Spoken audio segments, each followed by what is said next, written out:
அல்லாஹ்வுடைய மாபெரும் கிருபையினால் புனிதமிக்க ரமலான் மாதத்தை நாம் அடைந்து அதில் இறுதி பத்தில் இருந்து கொண்டிருக்கிறோம்.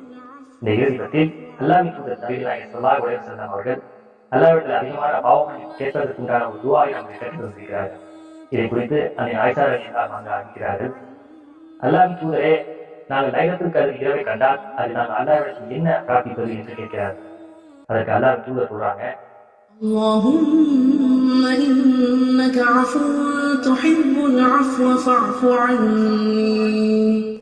இதன் பொருள், இறைவா, நீ மன்னிக்கக்கூடியவன், மன்னிப்பை விரும்பக்கூடியவன், எனவே என்னை மன்னிப்பாயாக என்று. போன வருடம் நம்முடைய இருந்த உறவினர்கள் சிலர், நண்பர்கள் சிலர் நம்மோடு இந்த வருடம் இல்லை. அடுத்த வருடம் நாம் இருப்போமோ இல்லையோ, அல்லாஹ் நமக்கு இந்த வருடத்தை அவன பாவமன்னிப்பு அதிகமாக கேட்பதற்குண்டான வாய்ப்பை நாம் ஏற்படுத்தியிருக்கிறார்.